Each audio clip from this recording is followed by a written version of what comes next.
Muchas gracias, buenas noches. Voy a tratar de ser muy breve. Me dice el doctor Renores que hay posibilidad de hacer preguntas y me parece que ese es el debate que enriquece cualquier cuestión de fondo sobre este tema. Así que yo voy a tratar de ser breve. Esta cuestión llamada la democratización de la justicia en realidad no persigue la finalidad de mayor representación en el poder judicial, sino que busca solucionar problemas que el gobierno tiene con la justicia. Es decir, acá se plantea un objetivo que es distinto al que anuncia pomposamente con el título de democratización de la justicia. Quiero advertir que nosotros también creemos que hay que hacer una profunda reforma del Poder Judicial. En este sentido, la sociedad tiene graves inconvenientes con el Poder Judicial. La justicia es lenta, la justicia no le permite o es de difícil acceso para todos. Además, la sociedad tiene un problema muy grave con la justicia. Los delincuentes entran por una puerta y salen por la otra. El tema del juzgamiento, de la corrupción de los funcionarios públicos es otro de los problemas que la sociedad tiene con la justicia, y hay otros problemas más. Esta ley no soluciona ninguno de esos problemas. En cambio, soluciona los problemas que el gobierno tiene con la justicia. ¿Cuáles son los principales? El gobierno no puede designar los jueces que quiere designar, ni puede destituir a los jueces que quiere destituir, porque no tiene los 2/3 en el Consejo de la Magistratura. Además, las medidas cautelares le ponen un límite al poder del Estado y el gobierno no está de acuerdo con ese límite. Además, tiene problemas con la sentencia de los juicios de los jubilados. Para eso inventa la Cámara de Casación de la Seguridad Social.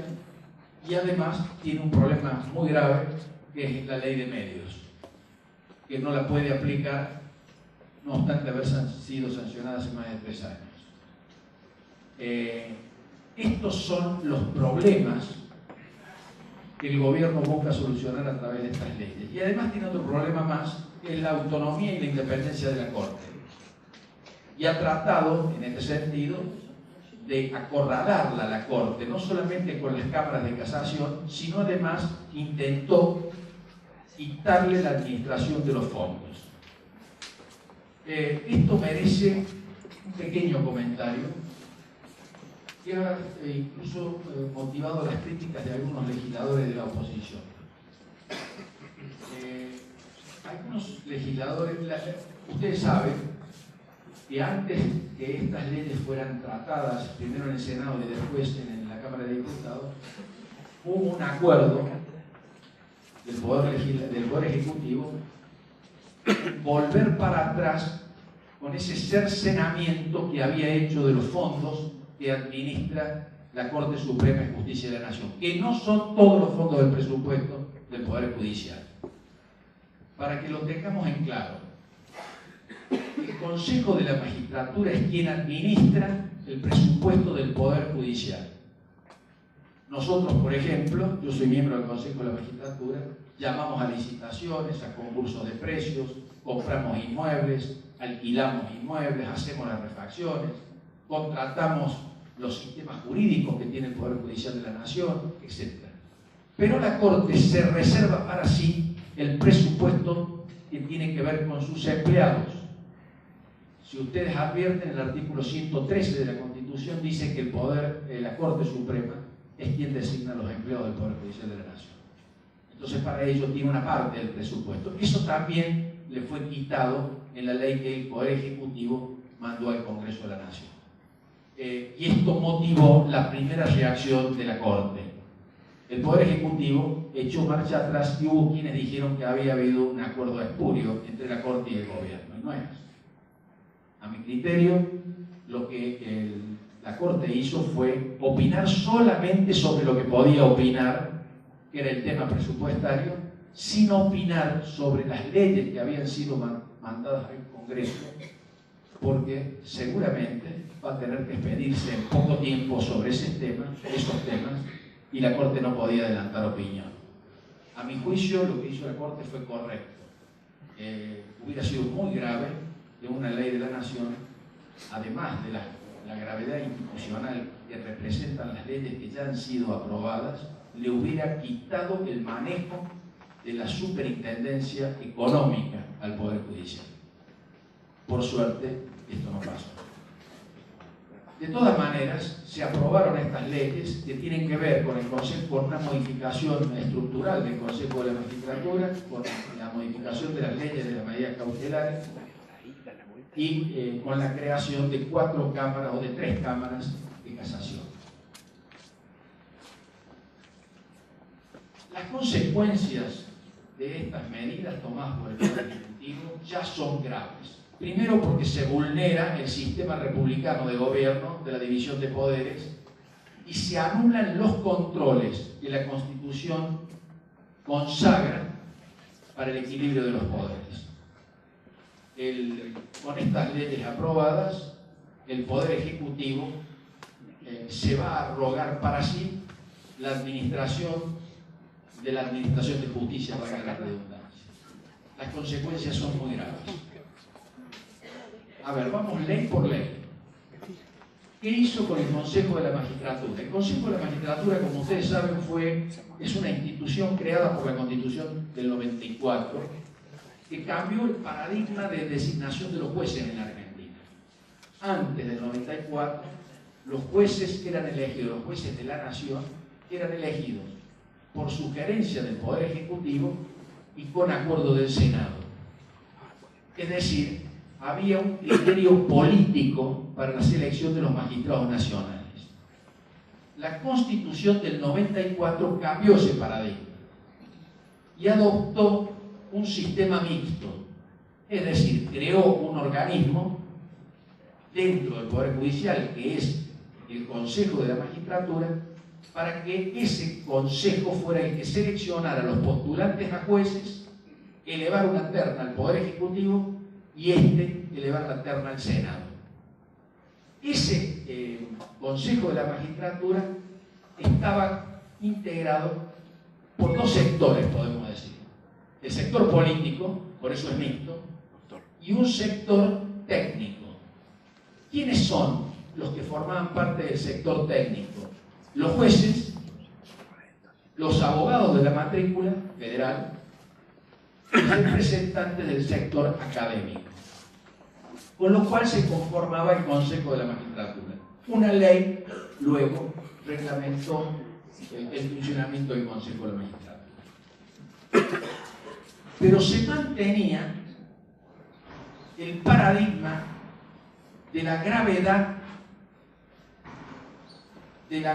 del número para designar magistrados y para destituir magistrados judiciales. ¿Cuál era esa gravedad? Los 2 tercios. El viejo sistema de la Constitución anterior al 94 exigía, para destituir un magistrado, la acusación de la Cámara de Diputados, que con los 2 tercios acusaba, y pasaba la acusación al Senado, que con los 2 tercios destituía al magistrado. Y en el caso del nombramiento de los jueces, esto se hacía por simple mayoría por por el Senado de la Nación. En el Consejo de la Magistratura se estableció un sistema parecido. Para designar la terna que iba a ser elevada al Poder Ejecutivo, hacían falta los 2 tercios de los miembros del Consejo de la Magistratura. Y para destituir a esos magistrados, hacían también falta los 2 tercios para impulsar el jury de enjuiciamiento. Mi experiencia personal en el Consejo, yo es el segundo periodo que tengo en el Consejo, ha sido siempre la misma y ha sido con este gobierno. El gobierno ha utilizado al Consejo de la Magistratura para nombrar jueces amigos y para amenazar con destituir a los jueces cuyas sentencias les son desfavorables. Es decir, antes que los jueces dictaran sentencia, la práctica es que los denunciaban en el Consejo de la Magistratura, o los están denunciando hoy en el Consejo de la Magistratura a los jueces, les abren un proceso de predestitución, y esos son los jueces que tienen que fallar luego. En esta última parte, con las elecciones que hubo tanto en los abogados nacionales como en el caso de los jueces, se logró juntar los 5 votos que impiden que el oficialismo tenga los 2/3 del Consejo de la Magistratura. Créanme que estas leyes, más que todo, son para eliminar los 2/3. La nueva ley, que ustedes saben, integra de otra manera el Consejo de la Magistratura con una lesión muy grave, no solamente al paradigma constitucional nuevo, sino a la integración, porque establece que los miembros no políticos van a ser elegidos por el voto popular, es una clara violación de la Constitución Nacional. El nuevo esquema que fijó el Poder Ejecutivo establece que se va a poder designar y destituir magistrados con la simple mayoría. Con este recurso, el Poder Ejecutivo maneja el Poder Judicial. Se terminó la autonomía y la independencia del Poder Judicial. Cualquier causa que interese al Poder Ejecutivo, con solo amenazar a un juez, se terminó la autonomía del juez. Salvo que el juez sea un mártir y decida asumir que va a ser destituido. Y en el caso del nombramiento, los jueces absolutamente igual. Se van a designar solamente los jueces amigos.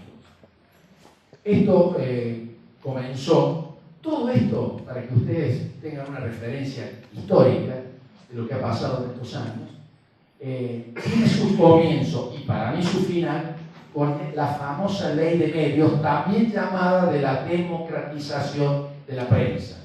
Todo se hace con títulos ampulosos. La democratización de la prensa ha sido nada más que un perverso sistema para apoderarse de la libertad de expresión, como es también la soberanía energética, mediante lo cual estatizamos YPF y perdimos la soberanía energética. Y la soberanía de la moneda, que ustedes recordarán, fue para apoderarse de los recursos del Banco Central, y la Argentina ya está casi sin reservas.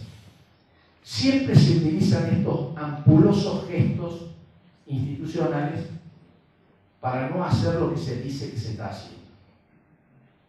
En definitiva, estos cambios en el Consejo de la Magistratura persiguen nada más que la finalidad de cambiar los 2/3. La verdad, hubieran hecho otra cosa mucho más simple, que no hubiera sido inconstitucional. Se podría haber reformado la ley del Consejo de la Magistratura cambiando las mayorías. Hubiera sido un escándalo, pero tan grande como el que hay ahora. Y además, esta ley impone que los miembros del Consejo de la Magistratura van a ser elegidos por el voto popular.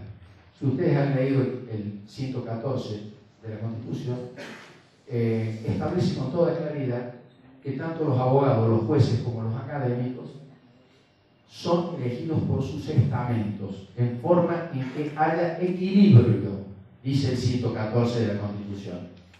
La ley rompe el equilibrio porque pone 6 académicos contra 3 abogados y 3 jueces, y además impone que sean elegidos por el voto popular. Pero de una manera que lo hace aún más violenta a la violación de la Constitución. Porque establece que no son los abogados, los jueces o los académicos los que van a presentar sus listas para que la ciudadanía por el voto popular los elija, sino que exige que sea a través de los partidos políticos. Porque como ustedes saben, la nueva Constitución del 94 establece que el monopolio de la candidatura la tienen los partidos políticos. Con lo cual se rompe el sistema. Los miembros que van a estar en las listas son los que elijan los partidos políticos y no los abogados, los académicos o los jueces. Es decir, la ley reformó la Constitución. Este es el atajo que eligió el gobierno para reformar la Constitución y para apoderarse de la autonomía del Poder Judicial. Y después ha dictado 2 leyes más que también son un oprobio para la tutela jurídica, es una exigencia constitucional, de los derechos y garantías de las personas, modificando la ley de cautelares. Ustedes saben que el derecho de amparo fue una creación pretoriana de una vieja corte que luego se materializó en una fórmula constitucional en la Constitución del 94 y después estuvo la ley reglamentaria. Es la manera en que las personas pueden defenderse de los atropellos del poder. Las cautelares son la manera del tutelaje de los derechos y garantías de la Constitución. En esto el doctor se va a explayar más que yo, sabe mucho más. De todas maneras hay que entender que el Poder Judicial es un poder contramayoritario, es decir, es el único poder que no está representado por las mayorías populares. Es un poder que en el fondo defiende las minorías, porque tanto el Poder Ejecutivo como el Congreso de la Nación se expresan las mayorías populares. En la justicia no es así. Es un poder contramayoritario que pone límites al poder de la mayoría en beneficio de las minorías. Esto también se ha roto con este sistema fundamentalmente de las cautelares, donde el ciudadano queda desprotegido frente al abrumador poder del Estado, que lo ejerce el Poder Ejecutivo y que en la concepción del kirchnerismo el Congreso de la Nación es un órgano deliberativo del Poder Ejecutivo.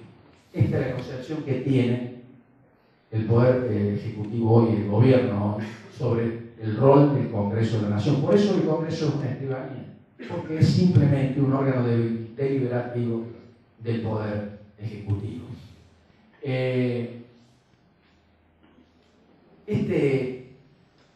Para entender la lógica del gobierno, el gobierno cree en el decisionismo de Carl Schmitt. Es decir, el gobierno de las leyes y el gobierno de las sentencias judiciales le pertenece a quien gobierna la nación. Esto fue lo que inspiró el régimen que después terminó con el nazismo, a lo que Hans Kelsen posteriormente creó la doctrina pura del derecho.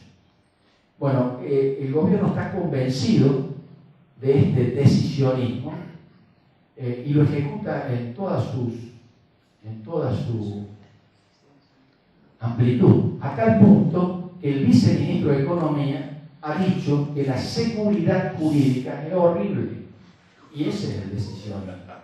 La seguridad jurídica no existe para el decisionismo jurídico. El dueño de la voluntad de los jueces es el quien gobierna. Por eso la presidenta muchas veces, porque hay que entender la lógica, muchas veces la presidenta ha dicho que ella ganó la elección y tiene derecho a que el Poder Judicial responda a sus intereses. Esta es la teoría del decisionismo. Es decir, el manejo de los tres poderes del Estado, con lo cual no hay más república.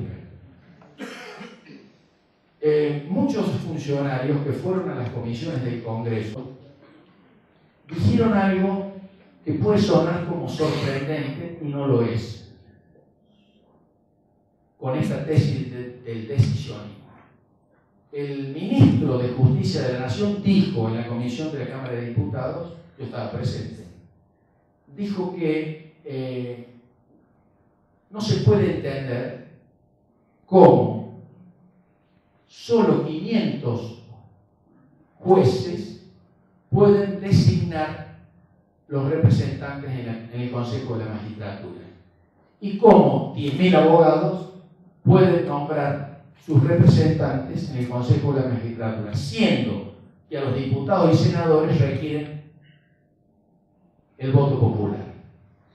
Lo que el ministro de Justicia no entiende, él tiene razón, 500 abogados, 800 abogados, no sé cuántos son, los que eligen a sus representantes en el Consejo de la Magistratura, lo hacen porque lo dice la Constitución.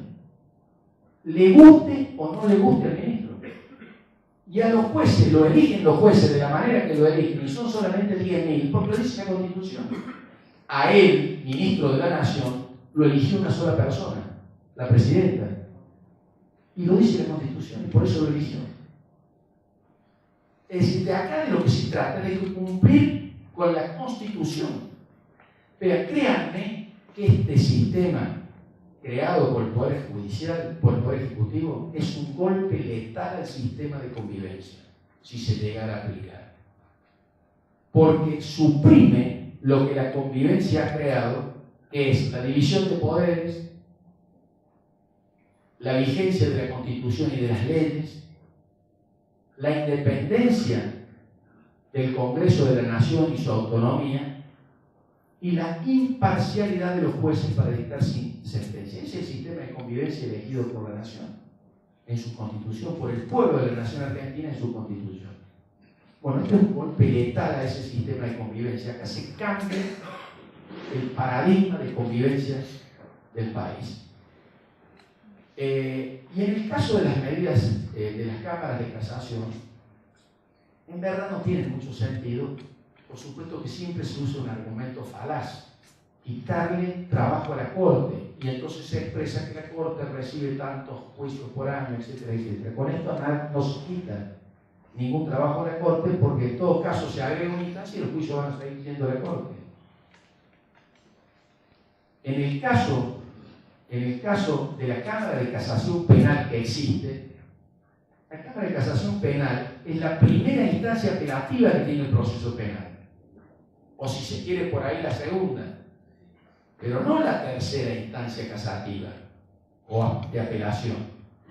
Ahora en todas las jurisdicciones del país, en materia federal, va a haber una instancia más, es decir, un paso más para demorar los juicios. ¿Qué es lo que se busca lograr con esto?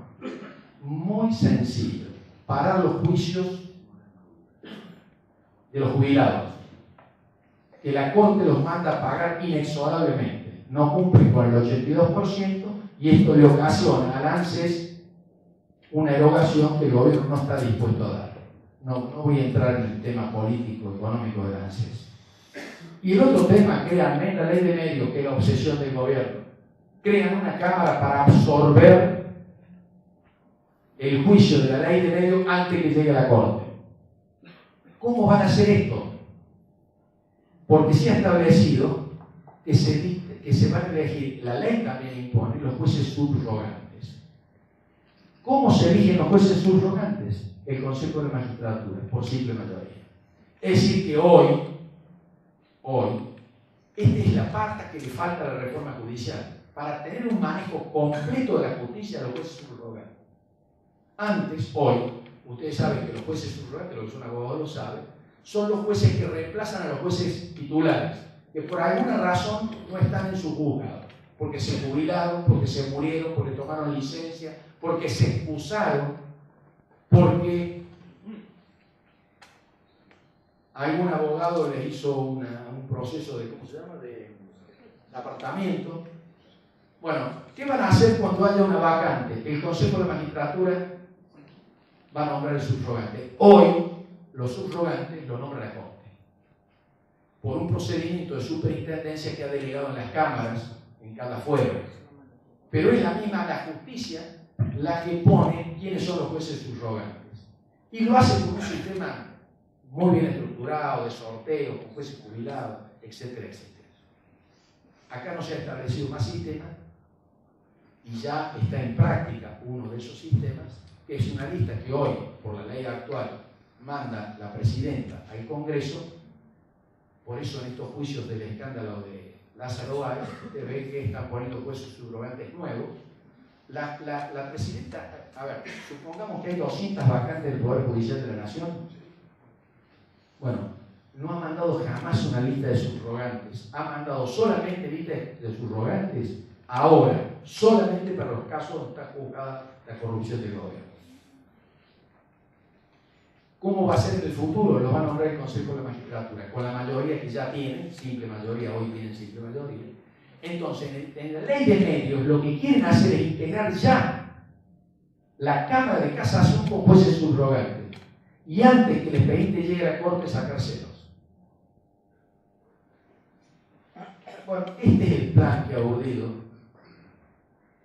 el Poder Ejecutivo Nacional, el gobierno actual, a mi juicio, para lograr impunidad y para lograr manejar la justicia a voluntad. Ha roto con los parámetros de la República ha liquidado la división de poderes y ha suprimido los controles republicanos.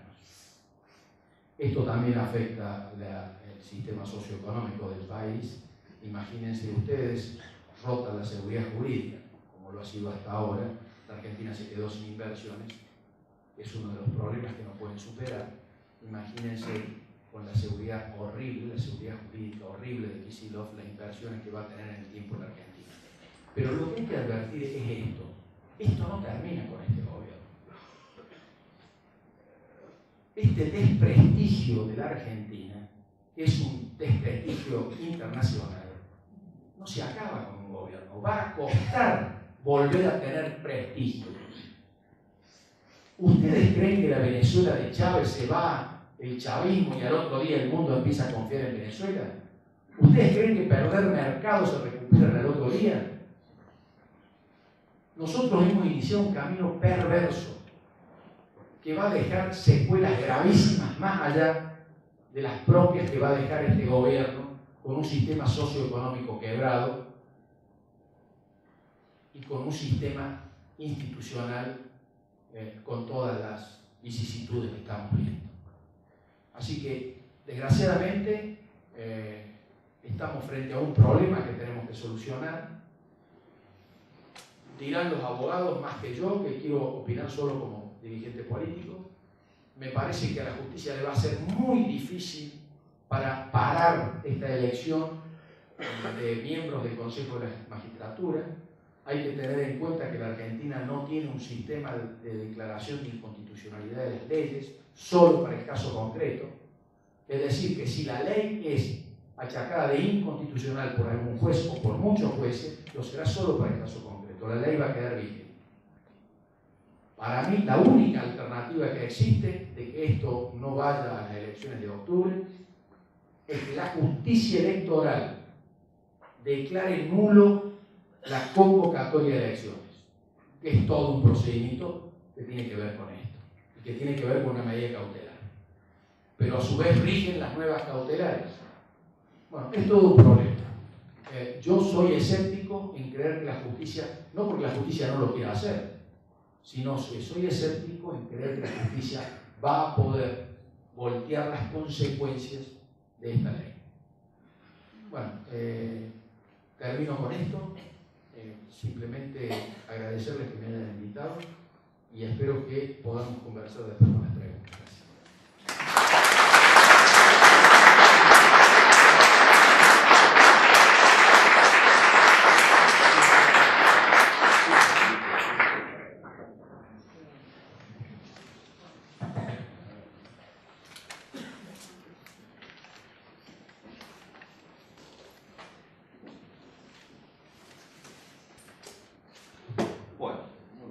Gracias. La verdad que ha dejado muy poco que decir el doctor Aguad. Decía que, bueno, después íbamos a hacer un enfoque jurídico, el enfoque de él ha sido político y profundamente jurídico también, ¿no es cierto? Pero bueno, vamos a procurar hacer algunos aportes que nos sirvan para reflexionar más sobre este tema. Claro, es el tema que es central. La República está en el centro, es decir, estas leyes vienen a operar y a trabajar en el corazón mismo de la forma republicana de gobierno, ¿no? Eso es lo que vemos.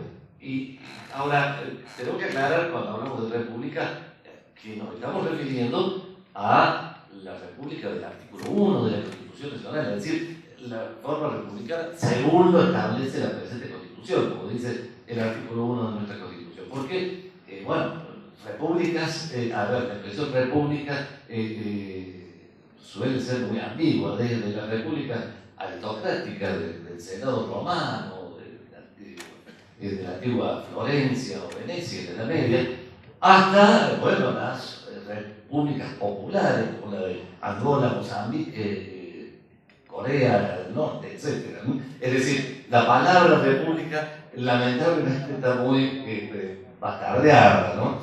Entonces, cuando hablamos de república no estamos hablando de cualquier república, porque ese es un primer argumento que sacan los defensores de estas reformas, cuando uno dice esto afecta a la forma republicana del gobierno. Bueno, según que entendamos por república. Claro, evidentemente. No hablamos, cuando decimos república, estamos hablando de la república de la Constitución, no de la república de Angola, ni la de Mozambique, ni la de China. Claro, ¿cuál es la base o la esencia de la idea de república? La esencia está en, y eso lo decía Dardo Pérez Guinú, la esencia de la idea de república está en la idea de un poder despersonalizado, la despersonalización del poder. Poder despersonalizado, moderado, equilibrado. Claro, todo esto se remonta a pensadores antiguos, no voy a poner en abundar en esos temas, pero sí creo que es clave la noción de que nuestra república constitucional se nutre de una idea que ya desarrolló en su momento el abate Sieyès, la plena Revolución Francesa. El pueblo no delega en los gobernantes todo el poder, el pueblo delega una porción del poder. Delega una porción del poder de manera limitada, con límites formales y con límites sustanciales. Límites sustanciales son fundamentalmente los derechos fundamentales del hombre. Límites formales, bueno, los procedimientos que se deben respetar. Ahora, si el pueblo delega a los gobernantes no todo el poder, sino una porción del poder, es necesario que exista en la estructura estatal alguien que se ocupe de mantener en su quicio, en el ámbito de sus atribuciones, a los gobernantes. Y ese es el rol del Poder Judicial. El rol del Poder Judicial es precisamente controlar que los poderes políticos no se excedan del mandato que se les ha dado. Para que el Poder Judicial pueda cumplir ese rol esencial de la República, es imprescindible que sea un órgano independiente. Es decir, si el controlador está subordinado al controlado, evidentemente no existe ningún tipo de control, no existe ningún tipo de límite y por lo tanto no existe para nada república. Ya el doctor Aguad nos explicó en qué consistió la reforma de 1994 en cuanto al Poder Judicial. Es decir, cómo sustituyó un paradigma en donde la selección y el control de la buena conducta de los jueces tenía un carácter netamente político, se sustituyó por otro paradigma en donde se va a combinar el componente político con un componente de carácter técnico-profesional. O sea, con el Consejo de Magistratura. El sistema de la Constitución histórica es el sistema de la Constitución norteamericana. Ya lo explicó el doctor, y lo fundamental en este sistema es que la designación de los jueces y el control de su conducta tenía un basamento directo y muy fuerte en la legitimidad de la elección popular de quienes nombraban o controlaban a los jueces. Pero, claro, esto que desde el punto de vista teórico parece impecable, en la práctica mostró algunas deficiencias, y es que generaba una excesiva dependencia desde los jueces respecto de los poderes políticos, respecto de los partidos políticos, porque en definitiva quien aspiraba a acceder a un cargo de juez necesariamente tenía que contar con el favor del partido gobernante para lograr la designación por el Poder Ejecutivo y el acuerdo senatorial. Y también para mantenerse en su cargo, digámoslo así, bueno, como el control de la conducta de los jueces estaba a cargo de los legisladores, diputados y senadores, bueno, también era necesario mantener una muy buena relación con los partidos políticos mayoritarios. Entonces, el sentido de la reforma del 94 fue disminuir, atenuar, por supuesto no hacer desaparecer, atenuar la influencia político-partidaria en la integración del Poder Judicial y en el control de la conducta de los jueces. Y además, como ya lo dijimos, agregar un componente importante de carácter técnico y profesional, es decir, a los criterios políticos fundados en la elección popular del sistema anterior se le añaden este componente técnico profesional. Por eso se toma esta institución de origen europeo, es decir, a nuestro sistema de origen norteamericano va a ser combinado con esta institución propia de los países europeos de los consejos de la magistratura. Idea que no tuvo el constituyente, o sea, no fue original del constituyente nacional del 94. Ya las provincias venían introduciendo este órgano del Consejo de la Magistratura. La provincia de Chaco en 1957 fue la primera que introdujo el Consejo de la Magistratura tratando de hacer este cambio. Bueno, lamentablemente la reforma, el constituyente del 94 no alcanzó a definir con precisión cómo debía estar integrado el Consejo de la Magistratura. Si lo hubiera hecho, no estaríamos pasando por esta vicisitud actualmente. Los acuerdos políticos no dieron, los consensos políticos no dieron en el seno de la Convención Constituyente como para dejar definida la integración del Consejo de la Magistratura como hubiera sido deseado. Y se señaló entonces en el artículo 114, como ya lo dijo el doctor Agua, una regla básica. La regla es que la ley va a definir como está integrado, pero en base al principio cardinal orientador es equilibrio entre la representación de los sectores políticos provenientes de la elección popular, de la representación de los jueces, de la representación de los abogados y la representación de los sectores académicos y científicos. En cuanto a la representación de los sectores académicos y científicos, claro, es cierto, no está dicho en la Constitución, pero si el espíritu de la reforma 94 era darle o incrementar el peso de los criterios de evaluación técnico-profesional en la selección de los jueces, es obvio que lo que tuvo en mente el constituyente era académico, científico del ámbito de las ciencias jurídicas.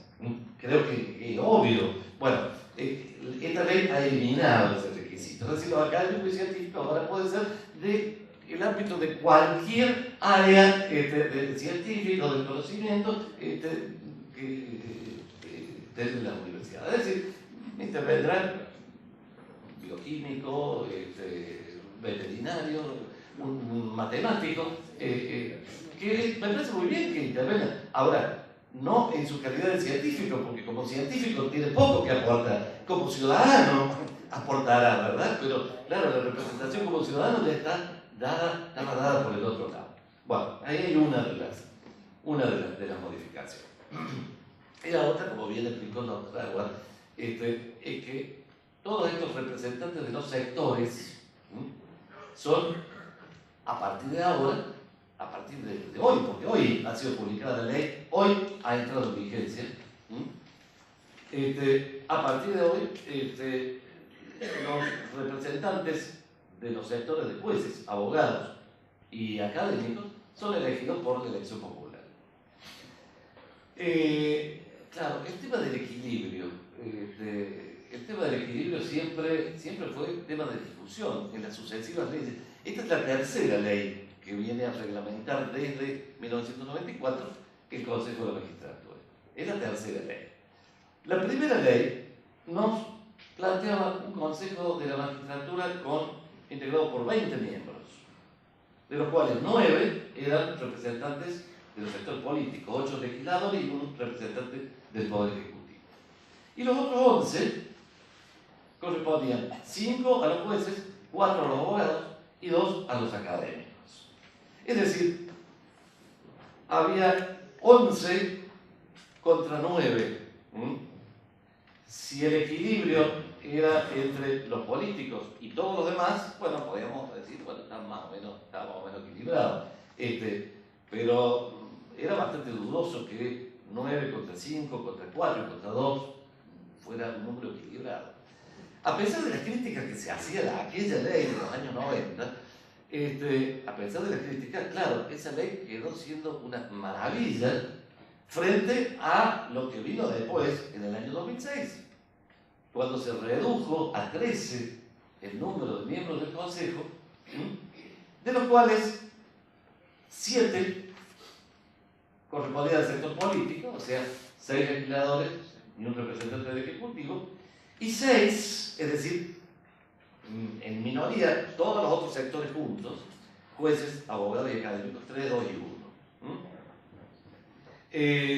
Claro, pero ¿qué resulta? Que como no alcanzó, en determinado momento no alcanzó este diseño para manejar el Consejo en función de las elecciones en los sectores, bueno, estamos frente a la tercera ley.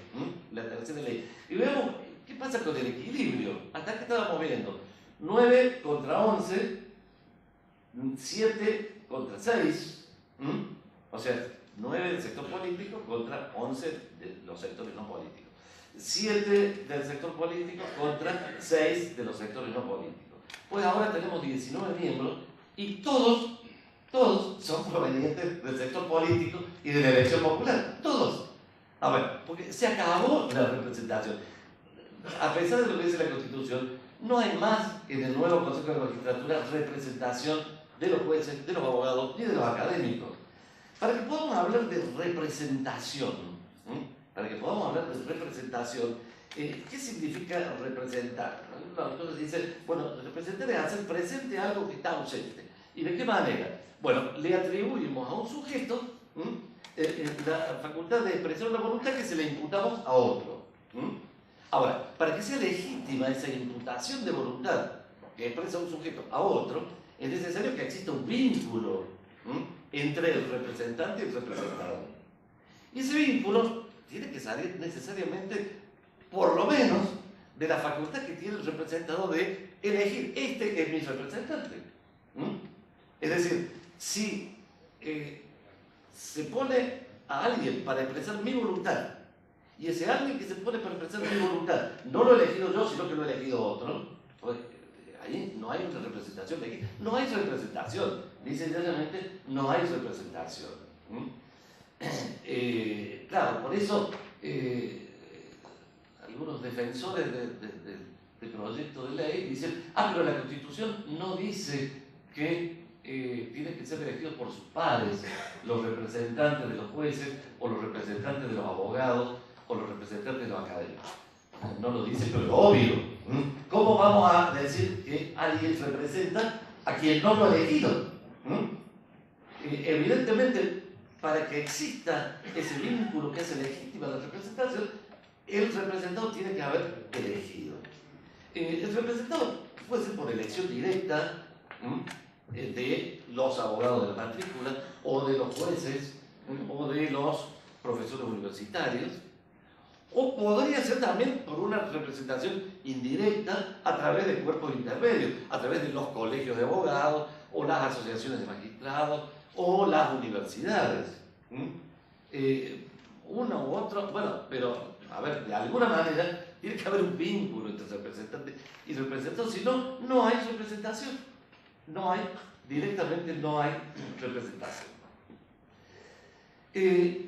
Claro, curiosamente, también este es otro dato que llama la atención, como en este nuevo proyecto el sector de académicos, que ahora ya no son abogados necesariamente, ha cobrado importancia, porque de ser sector minoritario en las dos leyes anteriores, había dos, la primera, uno en la ley anterior, bueno, ahora pasan a ser 6, es decir, los académicos pasan a ser el doble, que la representación de los jueces, la supuesta representación de los jueces, o de los abogados. Claro, está bastante o sea, bastante obvio el diseño del nuevo Consejo, y con el régimen de mayoría y forma de elección, porque está absolutamente pensado de manera que matemáticamente va a resultar así. El partido que resulte ganador en la elección va a tener 13 de los 19 cargos que conforman el Consejo. O sea, 13 contra 6. Es decir, una mayoría comodísima. Una mayoría comodísima. El partido que obtiene. Y alguien podría decir, bueno, no, pero no necesariamente, porque podría ganar una lista para jueces, otra lista para abogados, otra para académicos. No, porque todos van en una sola boleta. Los representantes de los jueces, de los abogados, de los académicos, todos juntos van en una única lista. O sea, yo no puedo votar seleccionando jueces de un partido. Jueces de un partido, qué horror, ya de por sí, ya es espantoso, ¿no es cierto? Bueno, fíjense a lo que llegamos. Bueno, no se puede, es decir, se vota la lista que propone el partido que lleva a todos los supuestos representantes de los jueces, de los abogados, de los académicos. Y esa va pegada a la boleta de legisladores. Bueno, la verdad que la ley, aparte aparte tiene, bueno, todas estas leyes en general, todas, dejan bastante que decir en cuanto a técnica legislativa y redacción, en alguna parte deplorable, en algunas partes deplorable. En algunas partes la redacción oscura por ahí genera alguna suspicacia en cuanto a que está deliberadamente oscuro para poder luego resolver lo que se quiere, ¿no es cierto? Bueno, el sistema para elección de los miembros de los consejeros está establecido en los artículos 3 bis y 33 de la ley.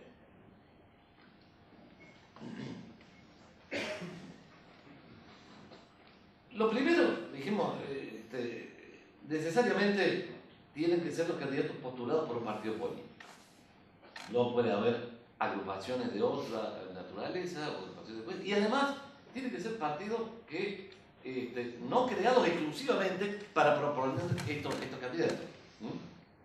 Tienen que ser partidos que propongan candidatos a presidente. Que tiene que ser un partido que proponga candidato a presidente. La lista única, ya hemos dicho, es otra restricción. Y finalmente, en el artículo 33 aparece este requisito, con una redacción muy oscura, aparece este requisito de que para poder adherir la boleta de consejeros a la lista, a la boleta de legisladores, es necesario que el partido que la adhiera tenga representación y reconocimiento y postule candidatos en por lo menos 18 distritos electorales. Por lo menos 18 distritos electorales. A ver, la redacción es bastante confusa porque habla de adherir la boleta, habla de luego que en los distritos donde no ocurra así, solamente podrá adherirse la boleta cuando exista algún vínculo jurídico entre los partidos, que no sé si se lo habrán explicado a la doctora Huente, pero yo no he conseguido descifrar que sea bueno. Después le vamos a preguntar al doctor, porque la verdad que no he conseguido, viendo libros y consultando con expertos en materia electoral, qué significa este vínculo jurídico, a qué vínculo se refiere, por qué no lo especifica, bueno, no sabemos. Si a todo esto le agregamos la disminución de las minorías, de las mayorías requeridas para tomar las decisiones, fundamentalmente la decisión de promover el proceso de destitución de un magistrado, tema al que ya se refirió el doctor Agua, de 2/3 pasamos a mayoría absoluta. Ya hemos visto que el partido mayoritario va a tener una cómoda mayoría de 13 contra 6 en el consejo definitivo, ¿no es cierto? Vamos a aclarar porque en el artículo 33 se introduce una cláusula transitoria que dice que si bien la elección de consejeros se va a hacer junto con cada renovación del presidente, en esta próxima elección de este año, con la elección legislativa, se van a elegir consejeros, es decir, hay una urgencia total por poner en vigencia la ley, se van a elegir por única vez consejeros que se van a integrar, se van a sumar a los actualmente con mandatos en ejercicio. Bueno, de todos modos la mayoría están absolutamente garantizada con esta integración. ¿Qué ocurre? ¿Qué efecto produce? Bueno, es obvio el efecto que produce. A ver, la principal garantía que ha puesto la Constitución para la independencia del Poder Judicial es la inamovilidad. La garantía de inamovilidad. A partir de ahora, si este sistema entra en funcionamiento, la garantía va a ser puramente nominal. Porque, en definitiva, la permanencia del juez en el cargo va a depender del favor o no de una mayoría política circunstancial que va a dominar el Consejo de Magistratura. Es decir, la selección de los postulantes se va a hacer por un consejo que va a estar fuertemente partidizado. Y el inicio del proceso de remoción también por un consejo fuertemente partidizado. ¿Qué quiere decir esto? Bueno, la independencia del Poder Judicial va a pasar a ser puramente nominal. ¿En qué queda la selección por idoneidad?